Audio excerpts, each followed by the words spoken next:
बिस्मिल्लाहिर्रहमानिर्रहीम मा तरा फी खल्किर रहमानि मिन तफावुत फर्जिल बशरा हल तरा मिन फतूर सुम्मा जिल बशरा करराताइनि यानकरी আমার সৃষ্টির দিকে তুমি তাকাও দেখো কোনো ভুল পাও কিনা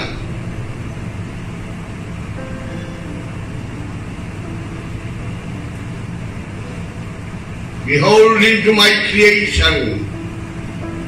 Can you get any error or mistake? আমার সৃষ্টির দিকে তাকাও বিন্দু কোনো ভুল পাও কিনা ফাজিল বাশারা হালকা মিন ফতু খুঁটিয়ে খুঁটিয়ে দেখো গবেষণার দৃষ্টিভঙ্গি নিয়ে দেখো কোনো ভুল পাবে না কোনো ভুল নাই সব নির্ভুল সম্মাজিল বাশারা কাজাকাইনি ইয়ানকালি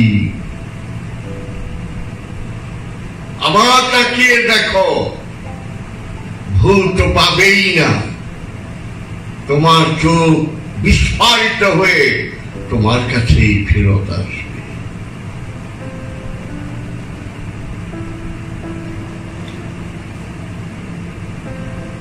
সত্যি তাই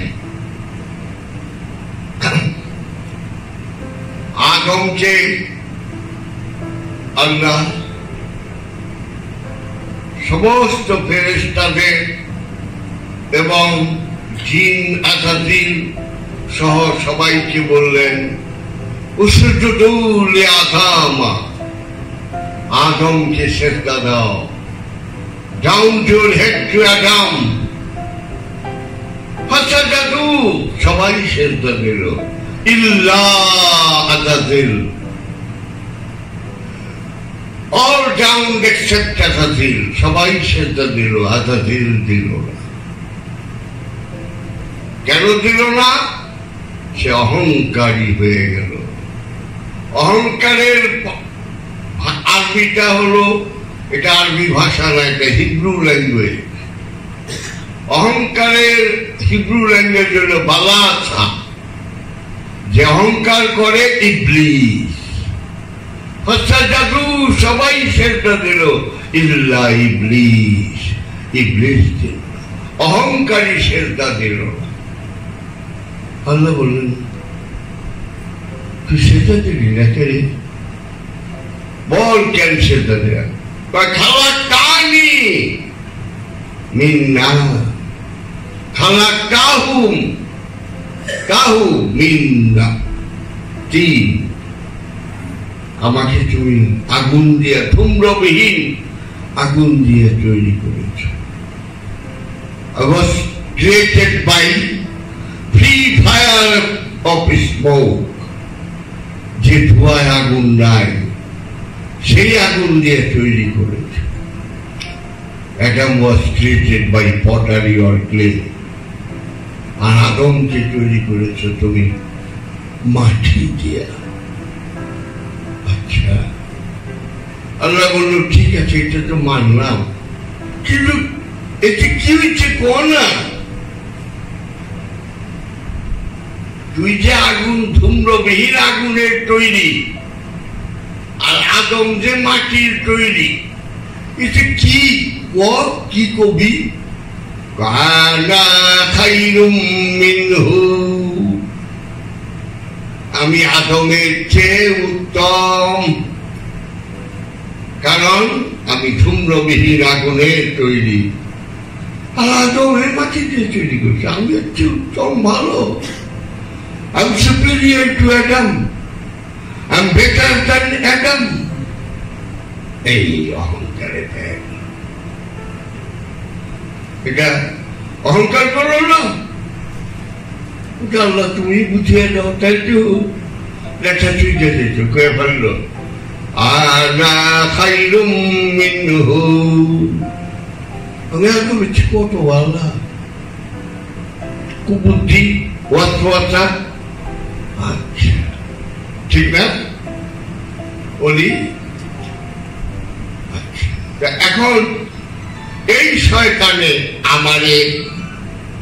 আমার বাবা এসে এই যে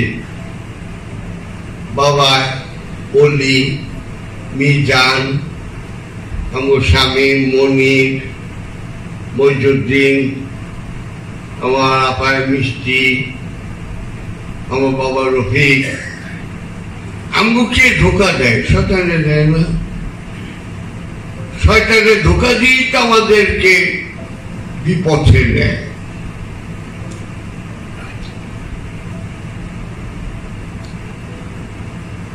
মানলাম, কিন্তু শয়তান তো আগে শয়তান ছিল না।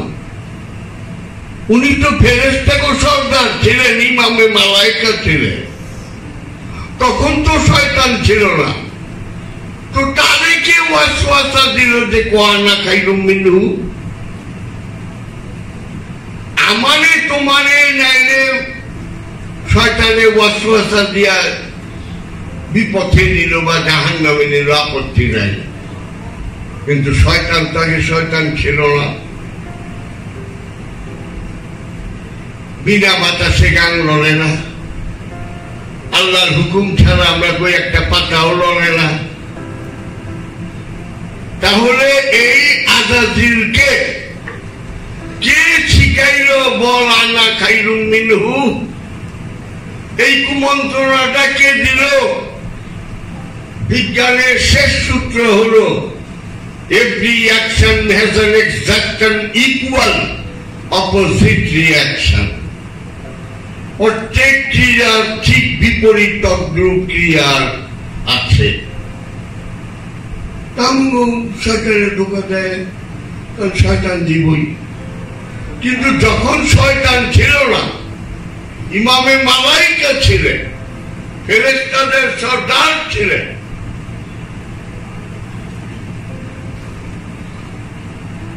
তাকে কে শিখাইল বলা না খাইরুম মিনহু? আল্লাহ কুমন্ত্রণা দেয় না, আল্লাহ কথা কুকথা শিখায় না, তাইলে তাদেরকে শিখাইল? এই প্রশ্নের উত্তর আমার জানা নাই। আছে জানা? পাছা দিয়ে পাহাড় খেললে অন্যরকম, যুক্তিসঙ্গত ভাবে উঠব, যুক্তিসঙ্গত ভাবে।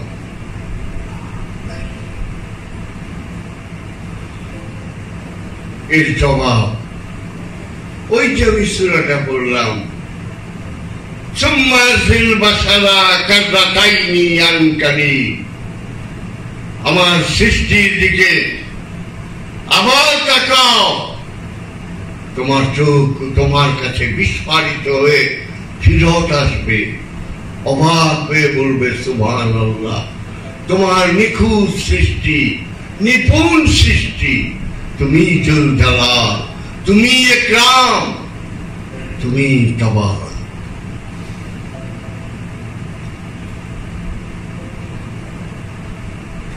এই প্রশ্নের উত্তর যদি জানাও থাকে বলব, আমার রিকোয়েস্ট করি।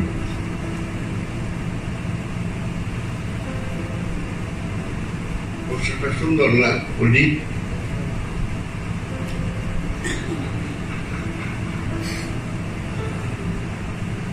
আচ্ছা আল্লাহ পাক, আপনি আজ একটা জাতি ছিল, সামুদ একটা জাতি ছিল, দুইটা জাতি। আজ জাতির নবী ছিলেন হযরত হুদ, লূত না কিন্তু হুদ। আজ জাতির নবী পাঠাইছিলেন হুদকে, আর সামুদ জাতির জন্য পাঠাইছিলেন সালেহকে। তো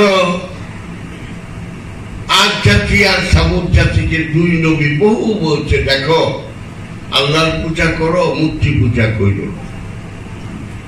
মূর্তি পূজা করতে ভাঙ্গা ফেলাও, এক আল্লাহর পূজা করো। কেউ শুনবে, দুই নবী বলল, আল্লাহ পাক বহু চেষ্টা করলাম, একটাও ঈমান আনলো না। কি করব? আচ্ছা, আমি যা করবার করি, তোমরা এই আদ জাতির রাজ্য থেকে সইরা যাও নবী, তোমার অনুসারীদেরকে নিয়ে। সামুদের সালে নবীকেও তাই বল। কি করলেন আল্লাহ? এই মূর্তি পূজার কারণে আদ জাতি আর সামুদ জাতিকে আল্লাহ পাক সমূলে ধ্বংস করে দিল। কোরআনেই আছে, তোমরা বুঝে পাইছ।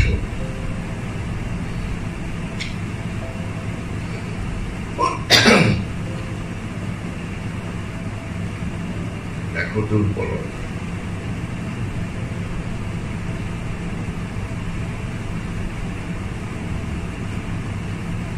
আচ্ছা,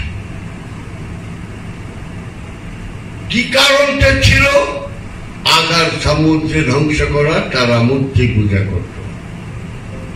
They were worshipping the icon or a statue or effigy.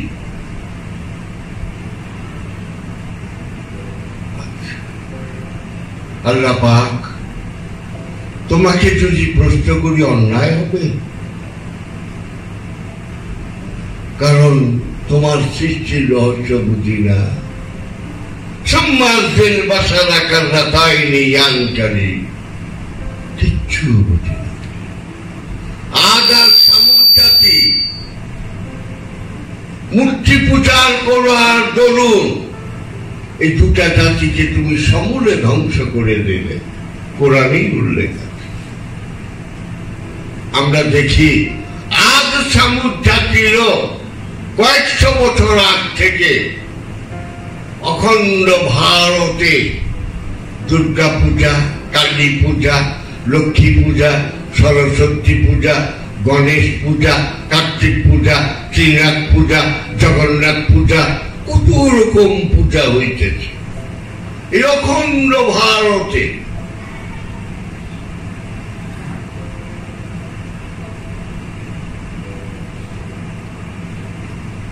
এই জাতিকে তুমি কেন ধ্বংস করলে না? এও তো মূর্তি পূজা করে, ওই লোক করে না?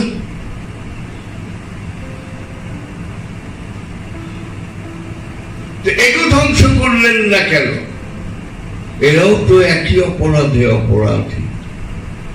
না, আল্লাহর রহস্য পূজা অনেক কঠিন। তাই কোরআন বলছেন, আমার উচিয়ান হিকমত ফাকাত খায়রান কাসীরান, যাকে আমি রহস্যের জ্ঞান, যাকে আমি গুপ্ত জ্ঞান দান করেছি, জেনে রাখো, তাকে আমি যথেষ্ট রহমত দান করেছি, প্রচুর কল্যাণ দান করেছি।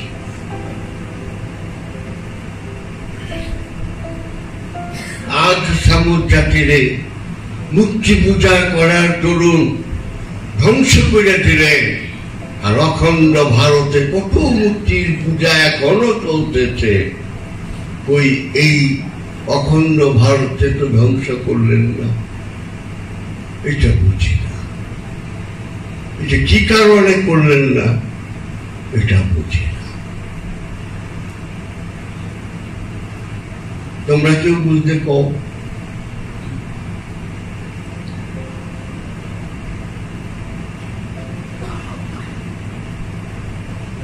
আসো,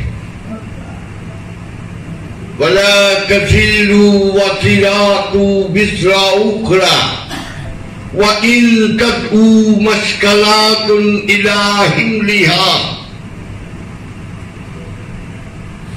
আল্লাহ বলছেন, আমি একজনের বোঝা আরেকজনের ঘাড়ে দেই না। আমি বাপের পাপ ছেলেকে দেই না, ছেলের পাপ বাপেকে দেই না।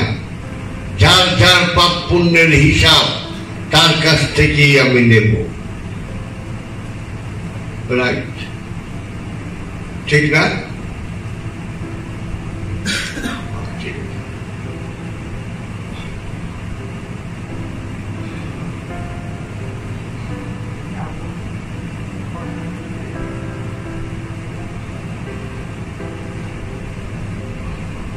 আপনি জান্নাতে যখন আদম হাওয়া জান্নাতে অবস্থান করছেন, আপনি বলে দিলেন সব ফল খাও, জান্নাতে যা কিছু আছে সবকিছু ভোগ করো, কিন্তু ওই নিষিদ্ধ ওই মানা করা গাছটা খাইও না, গন্ধম খাইও না, গাছের স্বাদ গ্রহণ করো না। আরবিটা কি ওয়াজাক্কা সাজারা, ডোন্ট টেস্টেড দ্যাট ট্রি, সেই গাছের স্বাদ গ্রহণ করো না।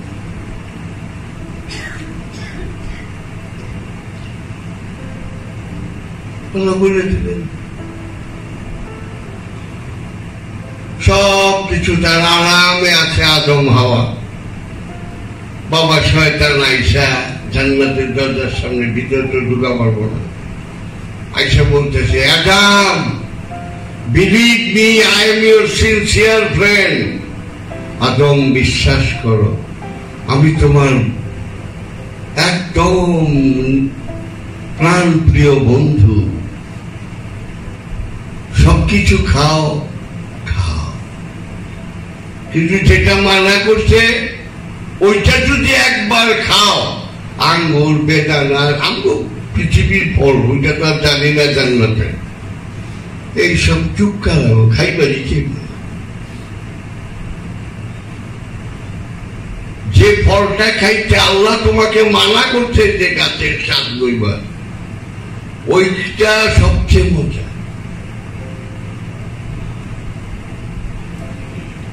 তুমি খাই দেখো, আমার কথাটা শোনো, আমি এত বছর বন্দেগী করছি, তুমি তো জানো, এই সেই যাই হোক, আদম আর হাওয়া দুইজনে মিলা কি একটু খায় দেই না, প্রথম না আর কিছু ওই কয় বট পাতা না কি পাতা দিয়া অন্ধকার গরমানে চালায়, অন্ধকারে তো দেখে। তারপরে তারা গন্ধম খাইল, মানে গাছের স্বাদ গ্রহণ করল। গাছের স্বাদ গ্রহণ করার পরে আল্লাহ বলল, আদম না করছিলাম সেই গাছে স্বাদ গ্রহণ করলা কেন? কারণ ভুল করছে, মাফ করে দাও। কয় না, দুনিয়া তো সিদ্দিক, আমি একটা দুনিয়া নামক সেন্ট্রাল জেল বানিয়ে রাখছি, ওইখানে যাইতে হবে। হায় ওইখানে পুরো আপনার, আমি বলছিলাম নিষিদ্ধ বৃক্ষের স্বাদ গ্রহণ করিল না, আমার কথা অমান্য করে তোমরা নিষিদ্ধ বৃক্ষের স্বাদ গ্রহণ করছ, সুতরাং মাপ নাই। এই যে দুনিয়ায় আদম আর হাওয়া দুজনে কত কষ্ট করলো, কত কাঁদলো, তারপরে মিলন হইল, তারপরে বাচ্চা পেটে রইল, হাবিল কাবিল উমুক উমুক। আচ্ছা হইল না? আচ্ছা বাবা, আচ্ছা ওঠো, অনেকদিন পরে এলো বাবা, দেই তোমার ছবি দেই, মাথা পাও না এত ছবি কো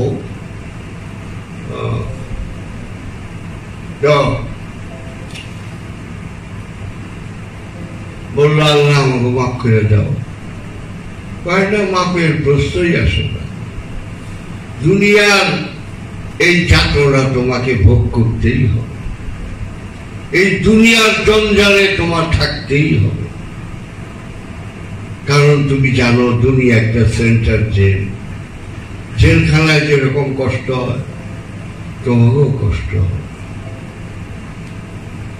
আচ্ছা এখনো নিজে প্রশ্ন করি, সুরে প্রশ্ন করি, আল্লাহ পাক তুমি বলছো একজনের বোঝা একজনের ঘাড়ে দেই না, বাপের পাপ ছেলেকে দেই না, ছেলের পাপ বাপের দেই না। আদম আর হাওয়া গন্ধম খায়া নিষিদ্ধ বৃক্ষের স্বাদ গ্রহণ করিয়া এই শাস্তি ভোগ করতেছে, করুন।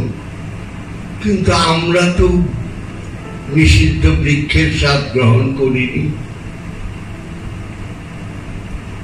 আমরা তো গন্ধম খাইনি, তাহলে আমরা কেন এই দুনিয়াতে আসলাম?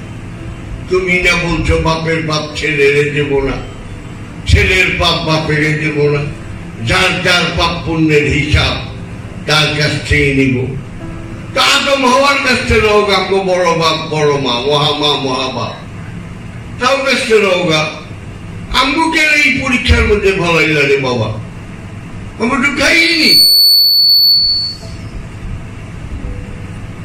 উত্তর জানো?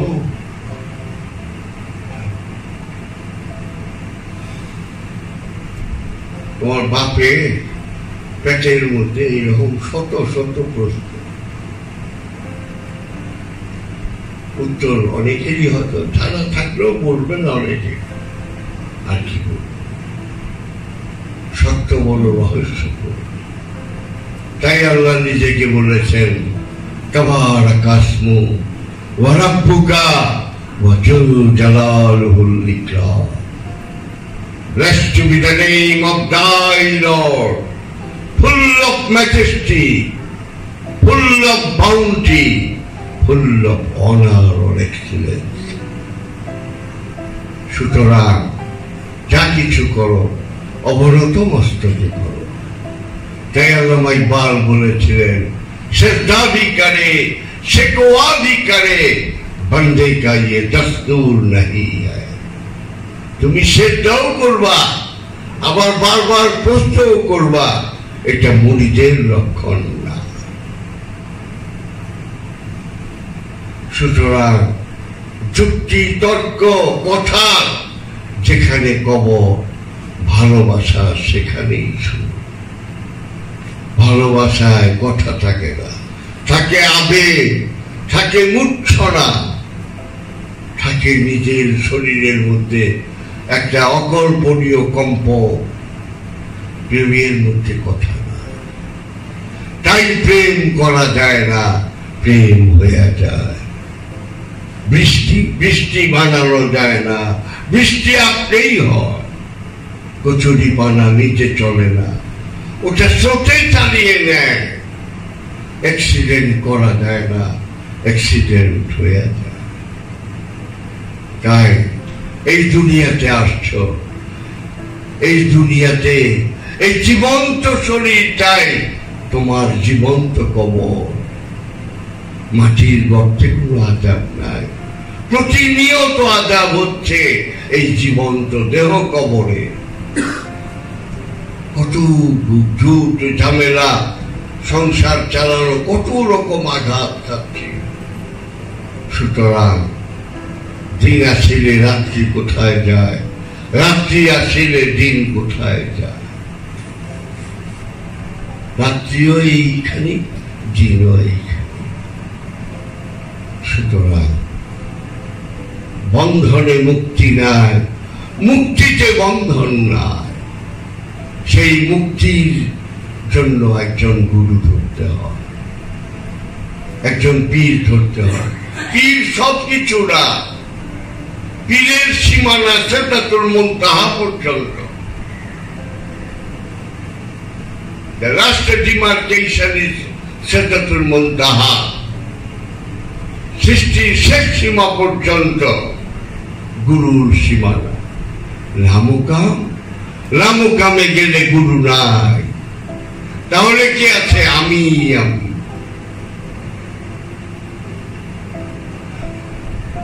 লামুকামে গেলে আর গুরু থাকে না। তাই মনসুর হাল্লাদ তার গুরুর নাম, তার পীরের নাম একবারও বলেননি। কি বলেছেন? আনাউল হক, আমি একমাত্র সত্য, আমি দি ট্রুথ, আমি আল্লাহ। হযরত জুনায়েদ বাগদাদী লামুকামে যে বলে ফেললেন, লাইসা ফি জুব্বাতি সিওয়া আল্লাহ তাআলা, এই জুব্বার মধ্যে আল্লাহ ছাড়ার কিছু নাই। তার পীর সাথী শক্তির নাম তো একবারও নিলেন না, কারণ সিদরাতুল মুনতাহা পর্যন্তই তার গুরুর সীমানা। লামুকামে গুরু থাকে না, এক থাকে, তাওহীদে এক, দুই থাকে না। তাই ইমামুল আউলিয়া বায়াজিদ বুস্তামি লামুকামে ঢুকেই বললেন, আলা সুবহানি মা জামুশানি, আমি সুবহানি, সব শান আমার। হযরত বশরে হাফি, হযরত জান্নুল মিসরি দুজনে একই কথা বলছেন, আনাহু হুয়া আনা, তিনি আমি, আমি তিনি। হযরত খাজা গরিবে নওয়াজ খাজা বাবা বলেছেন, ইমানম ইয়ারাম কে আন্দার নূরে হক পানি শুদাম, মতলায় আনওয়ারে সাথে সুবহানি শুদাম। আমার থেকে রহস্যের বিচ্ছুরণ হচ্ছে, রহস্যের ভান্ডই আমি। খাজা বাবার পীর খাজা উসমান হারুনিও বলেছেন যে জুমলা পানা গাছতে বটু হেচুনা মুন্দা, খাহে কে আনাল্লাহ বগু, খাহে কে হুয়াল্লাহ। যখন সম্পূর্ণরূপে তুমি ফানা হয়ে যাও, ইচ্ছা হয় বলো তুমি আল্লাহ অথবা সে আল্লাহ, একই কথা। অথবা এটা তো 1200-1300 বছর আগে, দেখি তো আরো আগে কেউ বলছে কিনা। 6000 বছর আগে যমদগ্নি মুনি বলে ফেললেন, সোহম সোহমি, তিনি আমি, আমি তিনি। 6000 বছর আগে ভৃগুমণি বলে ফেললেন, মদং ব্রহ্মা, ব্রহ্মা মদং, আমি ব্রহ্মা, ব্রহ্মাই আমি। দুর্বাসা মুনি, দধীচি মুনি একই কথা বলছে, মদং নারায়ণম, নারায়ণম মদং, আমি নারায়ণ, নারায়ণ। শ্রী শ্রী চৈতন্য দেব বলে ফেললেন, তুই মুই, মুই তুই, আমি তুই, তুই আমি। এই সাধনায় নিজের পরিচয় জানা যায়, এই সাধনায় সব রহস্যের ভাণ্ড খুলে যায়। এই সাধনায় তুমি বিল গেটস, ওয়ারেন বাফেট জোগাড়বার হবে না। এই সাধনায় তুমি অনিল আম্বানি, মুকেশ আম্বানি হবে না। এই সাধনায় তুমি টাটা, বিডলা, গোয়েঙ্কা, মোহনলাল, ডালমিয়া, বাজার, জয়পুরিয়া হবে না। এই ধ্যান সাধনা মোরাকাবা মুশাহাদায় তুমি মুসা বিন শামসের, আরেফের, বসুন্ধরা হবে না। দুই রকম কথা কি সুন্দর বলা হচ্ছে। সূচের ছিদ্র দিয়া একটা উট ঢুকে যেতে যতটুকু অসম্ভব, তার চেয়ে অনেক বেশি অসম্ভব একজন ধনী লোকের বেহেশতে প্রবেশ করা। আচ্ছা, আবার বলতেছেন কাদাল ফাকরু আইয়াকুনা কুফরা, দারিদ্রতা মানুষকে কুফুরির দিকে এগিয়ে নিয়ে যায়। সুতরাং মধ্যপন্থা জীবনী ঠিক, বেশিও ভালো না, কমও না, মধ্যম ভাবে চললেই যথেষ্ট। কিন্তু আমাদের চাহিদা শেষ নাই। তাই যার চাহিদা যত বেশি শেষ হয় না, সেই হাবিয়া দুজুকে আছে। A bottomless pit is waiting for him who is hankering after wealth and pomp and glittering. এই সত্য জানার জন্য বড় কষ্ট করে একটা স্কুল বানাইছি, নাম হলো মেডিটেশন, সুফি মেডিটেশন সেন্টার। কষ্ট করে 12টা tin shed building, attached bathroom, garden, পুষ্পান্নবান ঢেউ টিন দিয়ে ঘেরাও দিয়া এই যে সাধনা করতেছে, একটু সাধনা করো। দেখো ধোঁয়া দেখে তো আগুনের সন্ধান পাবে, একটু সাধনা করো। এই জন্যই বললাম মহানবী উনার তো সাধনার প্রয়োজন ছিল না। উনি তো আদম যখন মাটি ও পানিতে ভাসমান তখনও আদম নবী, তখনও আমার মহানবী নবী। উনি কেন সাধনা করলেন? উনি তার উম্মতদেরকে, উনি তার অনুসারীদেরকে হাতে আঙ্গুল দিয়ে শিক্ষা দিলেন, সত্য সাগরে অবগাহন করতে চাও, আসো এইরকম জাবালুন নূর পর্বতের মতো নির্জন স্থানে কিছুদিন ধ্যান সাধনা করো। এই ধ্যান সাধনা ছাড়া সত্যের পরিচয় জানার আর কোন পন্থা আছে কিনা আমার জানা নাই। রাখি।